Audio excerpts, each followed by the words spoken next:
Alors dans cette vidéo, je vais vous montrer comment créer une adresse email Gmail et obtenir un compte Google. Donc on va aller sur internet, je vais ouvrir Google Chrome. Et donc pour aller sur Gmail, vous avez plusieurs options. Soit vous cliquez sur Gmail ici en haut à droite, ou soit vous faites une recherche sur Gmail au cas où vous n'utilisez pas Google comme navigateur web et vous allez prendre le premier résultat. Donc ici, on arrive sur la page de connexion à Gmail, mais comme nous, on n'a pas encore de compte, on va venir cliquer sur créer un compte en bas à gauche. Voilà, donc là, on va nous demander évidemment plusieurs informations. Donc prénom, nom. Donc vous n'êtes pas obligé de mettre vos vrais prénoms et vos vrais noms. Si jamais vous voulez garder un petit peu d'anonymat, vous pouvez mettre des noms, prénoms fictifs. Donc moi, je vais mettre Bobby Lapointe. Pour exemple, puisque moi j'ai déjà plusieurs adresses email chez Gmail. Donc une fois que vous avez rentré le prénom et le nom, Google vous fournit automatiquement un nom d'utilisateur. Donc ici Bobby Lapointe 289. Donc c'est un nom d'utilisateur qui est disponible. Donc il faut savoir qu'évidemment vous n'êtes pas le seul à avoir des adresses email chez Gmail et que comme les adresses email sont uniques, vous ne pouvez pas avoir deux personnes qui ont la même adresse email. Donc évidemment il faut trouver un nom, un pseudonyme qui soit unique. Donc là, Google nous fournit Bobby Lapointe 289, ça veut dire que celui-là, on est sûr qu'on va pouvoir l'ajouter, l'utiliser. Donc moi, ça ne me plaît pas, donc je vais changer, je vais enlever les 289 et je vais mettre un point entre Bobby et Lapointe. Oups, pour que ça soit plus visible, pour que ça soit plus clair, pour qu'on voit bien que je m'appelle Bobby et mon nom de famille soit Lapointe, j'ai mis un petit point entre les deux. Voilà. Et ensuite, on nous demande le mot de passe. Alors, je mets mon mot de passe que j'utilise tout le temps. Normalement, on est censé avoir des mots de passe différents, mais bon, vu qu'on est nul en mémoire, on utilise toujours le même. Donc, on nous demande aussi de le retaper, donc c'est ce que je suis en train de faire. Donc, on nous demande de le confirmer, histoire de vérifier qu'on ne s'est pas trompé. Vous pouvez cliquer sur l'œil barré ici pour voir votre mot de passe. Donc, moi, je ne vais pas le faire parce que j'ai pas envie de vous donner mon mot de passe. Sinon, vous allez pouvoir accéder à tous mes comptes. Et la seule contrainte sur les mots de passe, il faut que ça fasse au moins 8 caractères de long. Et il faut que ça contienne au moins une lettre, au moins un chiffre et au moins un symbole spécial. Donc un symbole spécial, c'est tout ce qui n'est pas lettre ou chiffre. Donc par exemple un point d'exclamation ou un deux points, un slash, un dièse, etc. Donc de toute façon, si vous avez mal fait quelque chose, vous allez voir que Google vous l'indique quand vous allez cliquer sur suivant. Donc je clique sur suivant. Et là, on me dit que les mots de passe ne correspondent pas. Donc, je me suis trompé dans mon mot de passe. Donc, je vais les retaper en essayant de ne pas me tromper cette fois-ci. J'ai pourtant pas fait exprès de me tromper, mais vous voyez que comme mon mot de passe est assez compliqué, il y a des fois, je me trompe. Voilà, je reclique sur suivant.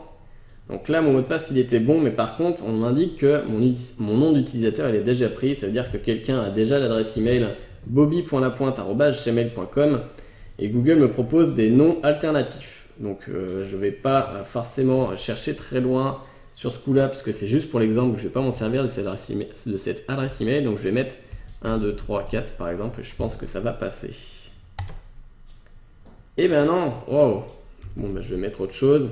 Je vais mettre 396. Voilà, donc là, j'avais mon adresse email bobby.lapointe396@gmail.com qui était disponible. Donc ici, on nous demande de valider le numéro de téléphone. Donc c'est une étape de sécurité. Ah oui, alors là, j'ai Google Chrome qui me demande si je veux enregistrer ce mot de passe. Alors en fait, Google Chrome peut mémoriser tous les mots de passe que vous enregistrez ou que vous utilisez sur les sites web. C'est une fonctionnalité très pratique, ça vous permet de ne pas avoir à retaper votre mot de passe à chaque fois. Donc moi je vais cliquer sur enregistrer pour l'enregistrer et à chaque fois que je vais revenir sur Gmail et qu'on me demandera de me connecter avec mon compte Google, eh bien Chrome pourra me pré-remplir les champs de nom d'utilisateur et mot de passe avec les bonnes données. Donc ça peut être intéressant, c'est un gain de temps de les enregistrer. Après, si vous travaillez dans un environnement de travail où plusieurs personnes peuvent avoir accès à votre ordinateur, méfiez-vous de cette fonctionnalité puisque du coup, n'importe qui utilisera votre ordinateur sur une session Windows qui ne sera pas verrouillée pourra avoir accès à tous vos comptes Gmail puisque Chrome va remplir automatiquement les champs pour nous. Donc moi je vais cliquer sur enregistrer pour enregistrer mon mot de passe. Si jamais vous ne voulez pas l'enregistrer, vous cliquez sur la croix Et si vous voulez indiquer à Chrome de ne jamais enregistrer les mots de passe pour Gmail, vous cliquez sur jamais. Moi, je vais cliquer sur enregistrer. Donc, je le disais. Hop. Donc là, pour votre sécurité, Google souhaite s'assurer qu'il s'agit bien de vous. Nous allons donc vous envoyer un code de validation à 6 chiffres par SMS. Alors bon, c'est un peu bizarre comme histoire, puisque évidemment, c'est bien moi qui crée une adresse Gmail. Pour eux, ça leur permet de se protéger contre ce qu'on appelle les bots. Donc ce sont des programmes informatiques qui vont créer des adresses email tout seuls. Donc c'est pas forcément des vraies personnes humaines. Ça va vous permettre aussi d'avoir une double authentification. Donc si jamais quelqu'un arrivait à vous dérober votre mot de passe, il serait obligé de recevoir un SMS par téléphone. Et donc évidemment, vous aurez défini le numéro de téléphone sur votre numéro à vous. Donc la personne qui aura volé votre mot de passe ne pourra pas accéder à votre compte Google. Ça va aussi vous permettre de pouvoir récupérer votre mot de passe. Si jamais vous l'avez oublié, vous allez pouvoir le récupérer par SMS. Donc c'est assez pratique. Donc je vais mettre mon numéro de téléphone. Je vous conseille de le faire aussi. Ça vous fera une sécurité en plus et vous pourrez récupérer votre mot de passe par SMS. Personnellement, j'entends beaucoup trop de personnes qui ne se souviennent plus de leur mot de passe sur Google et qui ont énormément de mal à récupérer leur mot de passe puisque on leur propose plusieurs méthodes, mais soit ils ne se rappellent plus des questions qu'on leur a posées pour récupérer leur mot de passe au moment où ils ont créé leur adresse email. Et donc là, mettre le numéro de téléphone, c'est un moyen simple et rapide de le récupérer. Donc là, évidemment, j'ai flouté mon numéro de téléphone parce que j'ai pas forcément envie que tout le monde m'envoie des messages ou m'appelle. Donc je clique sur suivant. Et là, on va me demander de saisir le code de validation que je vais recevoir par SMS. Donc vous attendez quelques secondes et vous allez recevoir un code par SMS. Donc là, je vais attendre un petit peu. Voilà, je viens de le recevoir. Donc j'ouvre le SMS et il faut que je tape le numéro qui se trouve après G tiré. Donc je vais taper 89 02 52. Donc là, je clique sur valider quand je suis sûr que j'ai mis le bon code. Donc là, normalement, j'ai créé mon adresse email, parce qu'on me dit bienvenue sur Google, et on me demande une adresse email de récupération. Alors, on nous indique que c'est facultatif, et on nous dit aussi que c'est pour sécuriser notre compte. Alors, c'est un autre moyen aussi de récupérer son mot de passe. On peut envoyer son mot de passe à une autre adresse email que l'on a. Donc là, par exemple, vous pouvez mettre l'adresse email de votre fournisseur d'accès Internet ou une autre adresse email que vous avez. Moi, je sais que j'ai plusieurs comptes email, donc c'est pas trop grave, je peux la récupérer. Ça vous permet aussi de vous informer si jamais quelqu'un se connecte avec votre compte Google à partir d'un autre ordinateur ou d'un autre appareil tel qu'une tablette ou un téléphone Android.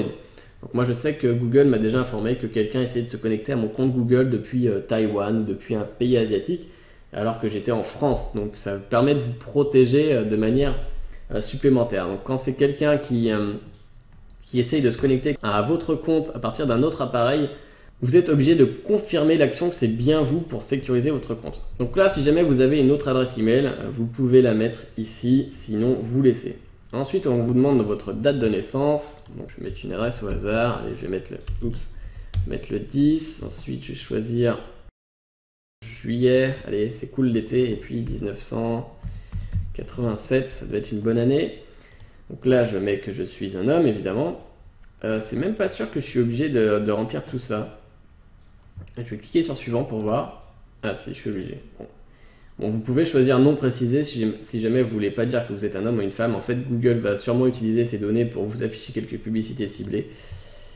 Et pour finir, eh bien, on vous demande de lire toutes les conditions d'utilisation. Donc ça va, c'est pas trop long. Une fois que vous êtes arrivé en bas, vous pouvez cliquer sur j'accepte. Donc là, Google crée votre compte. Et voilà, une fois que c'est créé, vous allez atterrir sur votre messagerie. Donc là, j'ai un petit message de bienvenue où on vous explique comment ça fonctionne. Donc là, je vais cliquer sur suivant assez rapidement parce que j'ai pas l'interface que je voulais. Alors, ils n'ont pas dû encore activer l'interface pour tout le monde.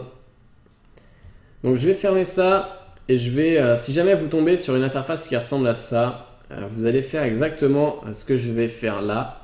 Donc, vous allez dans la petite roue ici, la roue crantée, et vous allez cliquer sur essayer la nouvelle version de Gmail. Voilà, donc là vous avez une nouvelle icône de chargement, c'est une petite animation sympa, et voilà. Donc là j'arrive vraiment sur l'interface que je voulais.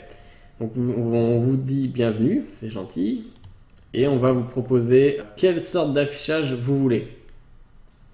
Donc vous avez l'affichage par défaut avec quelques informations, et si vous cliquez sur normal ou compact, vous voyez que vous n'avez pas les mêmes informations. Alors évidemment c'est sous forme de schéma, si vous ne savez pas quoi mettre, laissez par défaut. Voilà, et vous cliquez sur OK. Donc là, j'ai mon adresse Gmail qui est créée. J'ai déjà reçu 3 emails de Gmail et je vais pouvoir maintenant envoyer des emails à mes amis.